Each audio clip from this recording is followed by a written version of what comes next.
Hi, welcome back. Today we're going to be talking about who Saint Augustine was. Now, it really wasn't until after I joined the Augustinians that I even realized who he was, who this powerful leader of the church was. One of Augustine's famous quotes is, "You have made us for yourself, O Lord, and our hearts are restless until they rest in you." Saint Augustine was a great scholar who lived from 354 to 430.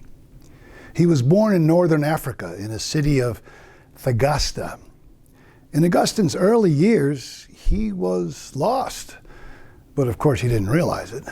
He looked for love, as they say, in all the wrong places, looking for something that would fill the hole in his life, something that would take away his restlessness. Loving sin for its own sake, living an empty life. He lived with a woman out of wedlock, a concubine, which in his day was acceptable. They had a child, a son, and they named him a Deodatus, which means a gift from God.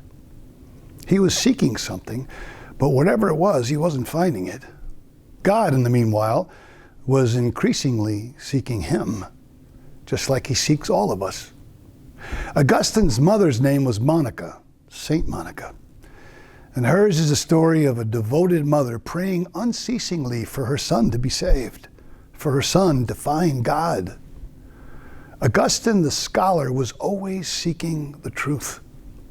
He went to Milan with a prestigious teaching position, and there Augustine became friends with the other person who, besides his mother Monica, would change his life forever. His name was Ambrose, Saint Ambrose. Ambrose was a bishop, but initially it wasn't the fact that Ambrose being a bishop that was appealing to Augustine, but rather his intelligence. They became friends, and soon Ambrose became his mentor, and almost like a second father to him. Ambrose helped him see the church in a new light. Augustine had been rejecting God again and again, but through his pursuit of the truth and divine providence, he started to come around a bit. Then one day, Augustine was out in the woods and he heard a child's voice singing, "Tolle lege," which is Latin and means take up and read. Taking this as a sign, Augustine quickly sought out a Bible and opened it randomly to a page and started to read. He opened up to St. Paul's letter to the Romans, chapter 13, verses 13 and 14. In this reading, Paul is urging us to change the way we live. We don't belong to the darkness any longer. The sun is coming. It's time for us to leave behind the works of darkness and live as if we are standing in the light. There's nothing left to do then, says St. Paul, but to put on the Lord Jesus Christ. The truth that was there all along but eluded him was now crystal clear. And almost like a thunderbolt, his heart was suddenly flooded with light. God was the answer to everything he was looking for. The same God who his mother Monica for all those years had prayed to save her son. At the age of 30, Augustine was baptized.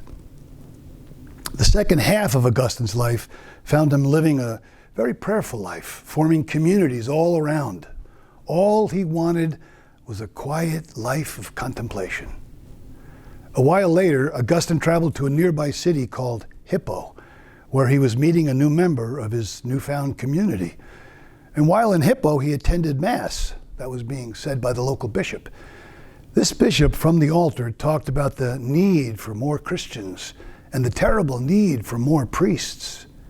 And then, quite unexpectedly, pronounced to the congregation that he believed Augustine should become a priest.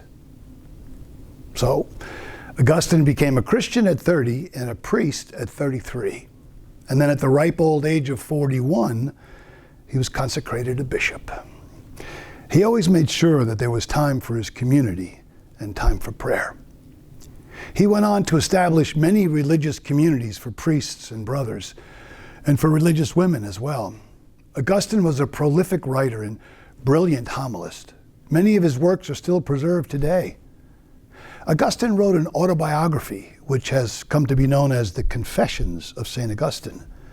Now, if you think of an autobiography, you think that the writer is speaking to the reader, addressing his remarks, telling his story to the one reading the text. But the Confessions of Saint Augustine are, in their entirety, addressed to God himself, putting a whole new spin on it, allowing the writer to confess from his heart, from his soul, speaking from his heart. It's an amazing document. It's been said many times that Augustine was a great sinner, turning away from God, running away from God.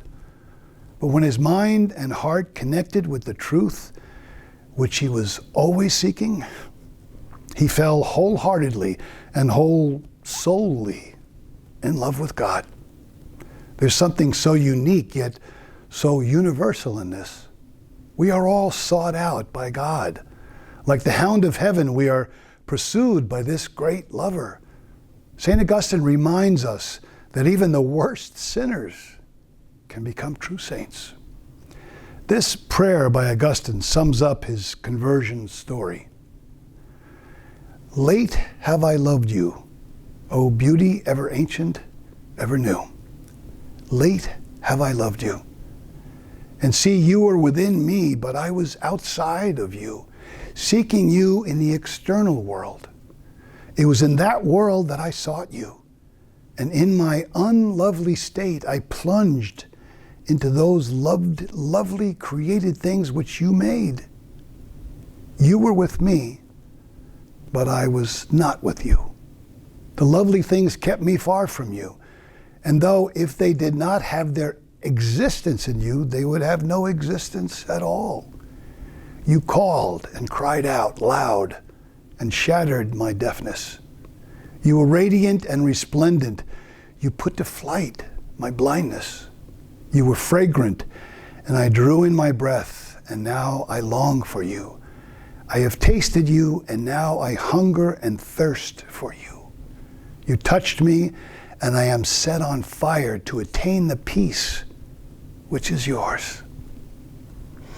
Augustine has left behind thousands of writings and letters and sermons in defense of the faith and the pursuit of the truth. The takeaway here is that all of us have to realize, maybe to take a quick second and realize how loved we all are by God.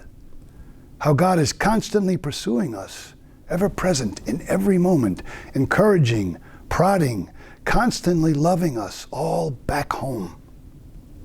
And just like Augustine said all those many years ago, our hearts are restless until they rest in you. Now, next time we'll be talking about what it means to be an Augustinian and the differences between an Augustinian priest and a diocesan priest, and what the differences are in their formation. So I hope to see you tomorrow. Thanks for watching.